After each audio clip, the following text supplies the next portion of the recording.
So hello everyone, welcome to the channel. जैसे कि आप लोग जानते हैं एनटीए ने कल रिलीज़ किया है एप्लीकेशन फॉर्म सबमिट करने का डेट। और ये जो लास्ट डेट है इस फॉर्म को सबमिट करने का वो है 6 March up to 5 PM। But before submitting the application form we have to read some instructions and we have to understand them well.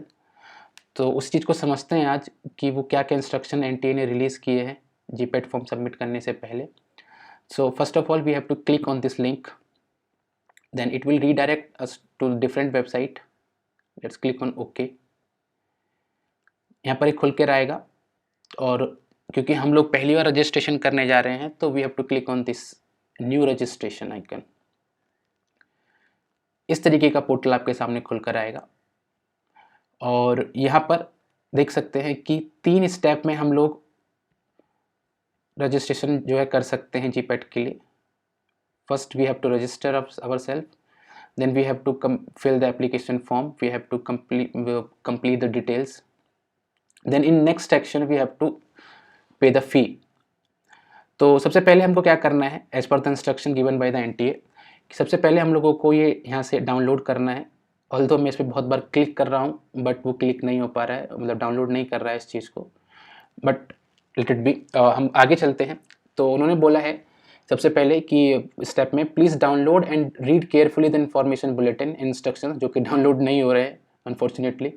Procedure given therein and below before you start filling the application form online. मतलब वही कि अब सबसे पहले अगर आप application form submit करने जा रहे हैं उससे पहले ज़रूरी है कि आप इसको इन्फॉर्मेशन बुलेटिन को डाउनलोड करें और सारी इन्फॉर्मेशन को एक बार रीड कर लें, जो कि नॉर्मल इन्फॉर्मेशन है जो कि यहाँ पे उन्होंने नीचे दी भी हुई हैं। जैसे कि उन्होंने एक वेबसाइट का लिंक दिया है यहाँ पर जो कि इन्फॉर्मेशन बुलेटिन में आपको मिल जाएगा। उस पर क्लिक करेंगे, आप लोग वेबसाइट पे जाएंगे तो वहाँ पर एप्लीकेशन फॉर्म दे सकते हैं। देन उन्होंने एग्जामिनेशन फ़ी का बताया है कितनी फ़ीस हमको देनी है वहाँ पर।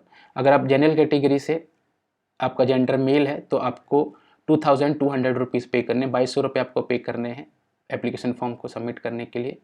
अगर आप जनरल कैटेगरी से हैं और फीमेल हैं या थर्ड जेंडर हैं तो आपको सिर्फ 1100 रुपये पे करने हैं। या फिर आप किसी भी अदर कैटेगरी से हैं एक्सेप्ट जनरल, मेल है या फीमेल है, आपको 1100 रुपये पे करने हैं। ठीक है, फीस पहले से रिड्यूस कर दी है एनटीए ने।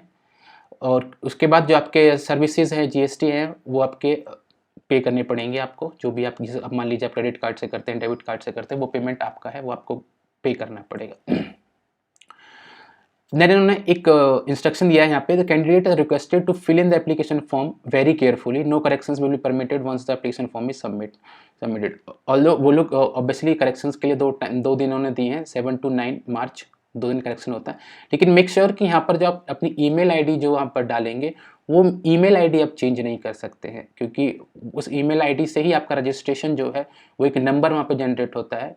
वो नंबर एक मेल आईडी का एक ही हो सकता है। ठीक है, तो आप मेल आईडी जो है वो अपनी बहुत सही तरीके से डालें वहाँ पर, सो दैट कि आपका जो रजिस्ट्रेशन नंबर जो जनरेट होगा वो आपका वो एसोसिएटेड रहे आपकी मेल आईडी से। देन एप्लीकेशन फॉर्म को फिल करने का प्रोसीजर जो है वो उन्होंने दिया हुआ है यहाँ पे। तो स्टेप 1 में वो बोल रहे हैं कि सबसे पहले आपको क्या करना है, आपको रजिस्टर करना है ऑनलाइन एप्लीकेशन फॉर्म के लिए और वहाँ पर एक सिस्टम जनरेटेड एप्लीकेशन नंबर आपको वहाँ पर मिलेगा। वो एप्लीकेशन नंबर आपको नोट डाउन कर लेना है। Then candidate should supply the required details while filling the online application form and is also required to create password and choose security question and enter his or her name answer। Okay, देखो होना करना क्या है यहाँ पे कि जब आप पासवर्ड अपना चूज कर रहे होंगे, पासवर्ड चूज करते टाइम पे आपसे सिक्योरिटी क्वेश्चन वो पूछेगा और उस सिक्योरिटी क्वेश्चन को आपको याद रखना है कि क्या सिक्योरिटी क्वेश्चन हो सकता है वो, और देन आपको उसका आंसर भी यहाँ पे देना है। तो आप कोई भी आपका फेवरेट पर्सन है या फिर आपके पेरेंट्स का नाम है या फिर आपका कॉलेज का नाम है या फिर आपके फर्स्ट स्कूल का नाम है या आपके किसी पेट का नाम है, वो आप वहाँ पर सिक्योरिटी क्वेश्चन में रख सकते हैं। इट्स अप टू यू, आपको क्या रखना है और उसका आंसर आप भी आपके पास होना चाहिए, क्योंकि इन केस अगर आप भूल जाते हैं पासवर्ड तो आपको सिक्योरिटी क्वेश्चन जो होगा वो आपको पासवर्ड रिक्रिएट करने के लिए ऑप्शन देगा, उसमें आपको सिक्योरिटी क्वेश्चन पूछा जाएगा और उस क्वेश्चन का आपको आंसर देना होगा जो आपने एक्चुअल में फिल किया हुआ होगा उस टाइम पे। ठीक है, देन आपको after successful submission of personal details application number जो है वो भी जनरेट हो जाएगा आपका and it will be use to complete the remaining step of the application form. सबसे पहला स्टेप है आपको रजिस्ट्रेशन करना है, अपनी डिटेल्स भरनी है। डिटेल्स भरने में आपको आपका नाम पूछा जाएगा, आपका हो सकता है एड्रेस पूछा जाएगा, आपका हो सकता है कि फ़ोन नंबर, ईमेल आईडी, ये सारी चीज़ें पूछी जाएंगी। देन वहाँ से आपका एक एप्लीकेशन नंबर, एक रजिस्ट्रेशन नंबर जनरेट होगा, वहाँ पर वो सिस्टम जनरेट करेगा आपका रजिस्ट्रेशन नंबर, और वही रजिस्ट्रेशन नंबर और ये जो पासवर्ड आप यहाँ पर क्रिएट करेंगे वही आपको आगे लॉगिन करने में हेल्प करेगा, फर्दर इंफॉर्मेशंस को वहाँ पर फिल करने के लिए हेल्प करेगा। ठीक है ना, यहाँ पर ये बोल रहे हैं the candidate can log in with the system generated application number. वही वापस आपको लॉग इन करना है, जो कि स्टेप 2 आपको जब कंप्लीट करना होगा, जिसमें आपको अपनी पर्सनल डिटेल्स लिखनी होंगी, आपका जो भी डॉक्यूमेंट्स वो मांगेगा वो स्कैन करके अपलोड करने पड़ेंगे। तो उसके लिए आपको आपका एप्लीकेशन नंबर चाहिए होगा, और जो भी आपने पासवर्ड क्रिएट किया था उस टाइम पे वो पासवर्ड आपको वहाँ पर डालना होगा। अब इन्होंने कुछ डिटेल्स दी हैं, जैसे कि आपको जब अपना जो कैंडिडेट है उसको अपना फोटोग्राफ अपलोड करना होगा, तो उसके लिए क्या क्या रिक्वायरमेंट चाहिए होंगी। तो सबसे पहली चीज़, रिसेंट फोटोग्राफ होना चाहिए, वो कलर भी हो सकता है, ब्लैक एंड वाइट भी हो सकता है, और एटलीस्ट 80% फेस वहाँ पर आपका रिवील होना चाहिए, और उसके अंदर आपके कान दिखने चाहिए।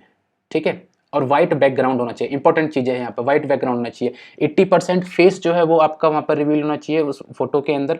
रिसेंट फोटोग्राफ होना चाहिए, कलर भी हो सकती है, ब्लैक एंड वाइट भी हो सकती है। ठीक है, कोई मास्क लगाकर फोटो क्लिक नहीं कराएगा वहाँ पर। और देन उसका जो फॉर्मेट होगा वो जेपीजी फॉर्मेट होगा, और वाइट बैकग्राउंड के अगेंस्ट में वो फोटो क्लिक की होनी चाहिए, और उसकी जो साइज होगा that will be between 10 KB to 200 KB, इतना उसका साइज होना चाहिए फोटो का, जो आप लोग अपने सिस्टम में अपलोड करेंगे स्कैन करने के बाद। देन आपको एक सिग्नेचर चाहिए होगा, सिग्नेचर आपको जेपीजी फॉर्मेट में चाहिए, इमेज में होना चाहिए, आप वहाँ पर क्रिएट कर सकते हैं उसको। आप क्या कर सकते हैं, एक वाइट पेपर पे अपना सिग्नेचर कर सकते हैं, उसका फोटो ले सकते हैं, और उसका साइज रिड्यूस करके that should be between 4 KB to 30 KB, ये होना चाहिए ना। जो लोग पीडब्ल्यू कैटेगरी से हैं वो लोग अपने क्या करेंगे, अपना जो पीडब्ल्यू कैटेगरी का सर्टिफिकेट होगा उसको स्कैन करेंगे, और स्कैन करने के बाद उसको इमेज जनरेट कर लेंगे, और वो जो इमेज होगी उसकी that should be in between 10 KB to 300 KB, clear होने चाहिए उसमें। ठीक है, सब सारी चीज़ें क्लियर होनी चाहिए। ये स्टेप क्लियर करने के बाद आपको क्या करना है, after completing step 1 step 2 the candidate have to pay the requisite examination fee. मतलब जो भी आपको पे करनी है, चाहे आपको 2200 रुपये पे करनी है या 1100 रुपये पे करना है, वो आप पे कर सकते हैं, और आप ऑनलाइन पे कर सकते हैं through net banking, credit card, debit card, UPI, किसी भी चीज़ से आप कर सकते हैं। लेकिन हाँ, यहाँ पर ध्यान रखिएगा, प्रोसेसिंग चार्ज जो होंगे वो उसके अलावा आपको होंगे, यानी कि अगर आपका 2200 रुपये लग रहा है प्लस आपका जीएसटी या फिर प्रोसेसिंग चार्ज जो भी होगा वो आपको पे करना होगा। Then after successful payment candidate will be able to print the confirmation page. जब आपका पेमेंट हो जाएगा तो फिर आपको एक कंफर्मेशन पेज मिलेगा। इन the case the confirmation page is not generated after payment of the fee, then the transaction is cancelled and the candidate have to approach the concerned bank for the refund of the amount। अगर आपका confirmation page नहीं generate होता है fee payment करने के बाद भी, तो ट्रांजैक्शन जो है वो कैंसिल हो जाएगा, और आपको रिफंड के लिए जो अमाउंट आपका आना है वो आपको बैंक में जाकर लेना पड़ेगा। एनटी उसके लिए कोई रेस्पॉन्सिबल नहीं है, ये उन्होंने यहाँ पे लिख दिया है। However the candidate has to make another payment और transactions in the case confirmation page is not generated. आपको फिर से पेमेंट करना पड़ेगा, फिर से पेमेंट करके जब तक पेमेंट करना पड़ेगा जब तक कि आपको।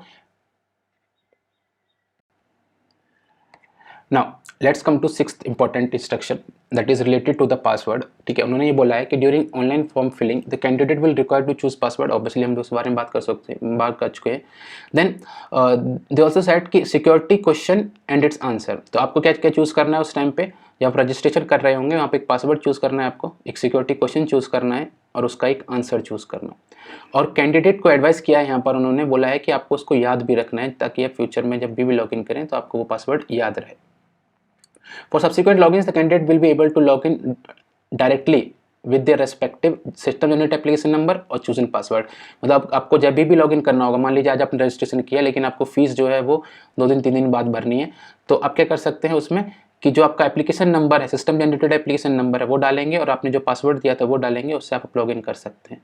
ठीक है, और फिर बाकी उन्होंने एडवाइस किया है कि आप किसी के साथ पासवर्ड शेयर ना करें, एनटीए किसी चीज़ के लिए रिस्पॉन्सिबल नहीं होगा अगर आपकी कोई डिटेल जो है वो बाहर चली जाती है। और ये उन्होंने एक लास्ट में इंस्ट्रक्शन दिया है candidate should remember to log out at the end of the session so that particulars of the candidate can not be tampered with और मॉडिफाइड बाय अनऑथराइज्ड पर्सन। मतलब कि आप जब भी आपका सेशन कंप्लीट हो जाता है, आपको जो भी चीज़ें देखनी है, आपको फॉर्म फिल करना है या फिर कुछ भी करना है, उसके बाद जब आप वहाँ से कंप्लीट कर चुके हैं अपना टास्क, तो आप उसको लॉग आउट कर दीजिए ना। उन्होंने कुछ पासवर्ड के लिए पॉलिसी बताई है कि जब आप पासवर्ड चूज़ कर रहे होंगे तो वहाँ पे क्या क्या रिक्वायरमेंट होगी। उन्होंने बोला है कि जो पासवर्ड जो है वो आपका 8 से 13 वर्ड्स का होना चाहिए, उसमें एटलीस्ट एक अपर लेटर होना चाहिए और उसमें एटलीस्ट एक लोअर केस होना चाहिए, एक नंबरिक वैल्यू होनी चाहिए और एक स्पेशल कैरेक्टर होना चाहिए। उसमें सारी चीज़ें उन्होंने मांग ली हैं। जब आप पासवर्ड बनाएंगे तो जैसे भी आप पासवर्ड बनाएंगे तो उसके अंदर ये सारी चीज़ें होनी चाहिए। मतलब कि एक एक अपर केस अल्फ़ाबेट होना चाहिए, एक लोअर केस अल्फ़ाबेट होना चाहिए, एक नंबरिक वैल्यू होनी चाहिए और एक स्पेशल कैरेक्टर उसके अंदर होना चाहिए, हैज़ होना चाहिए, एस्ट्रिक होना चाहिए, कुछ भी हो सकता है वो चीज़। नाउ इन केस कि अगर आप अपना पासवर्ड भूल जाते हैं तो उसको रीसेट कैसे करेंगे, जैसे कि मैंने आपको बताया था, using security question and its answer you have to chosen during form filling.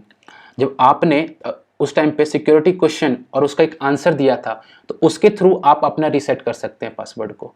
दूसरी चीज़ क्या कर सकते हैं, using a verification code sent by text message to a registered mobile number.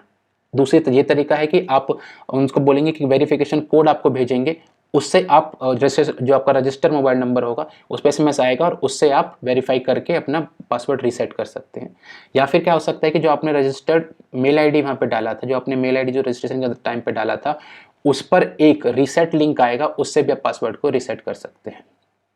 Last में इन्होंने बोला है 8th point, application number printed on the computer generated confirmation page. तो लास्ट में जब आप पेमेंट कर दोगे, कंफर्मेशन पेज एक जनरेट होगा तो वहाँ पर एक एप्लीकेशन नंबर होगा, उसको आपको रखना है और जितने भी कॉरेस्पॉन्डेंस होंगे, आपके जो भी चीज़ें होंगी, वही आपको हेल्प करेगी आगे, वो एप्लीकेशन नंबर ही। चाहे वो आप जब एक्चुअल में एग्ज़ाम देने बैठे भी होगे तब भी वो एप्लीकेशन नंबर जो है आपको याद रहना चाहिए कि आपका एप्लीकेशन नंबर क्या है। जब आपका एडमिट कार्ड डाउनलोड करना होगा तब भी आपका एप्लीकेशन नंबर वहाँ पर पता होना चाहिए।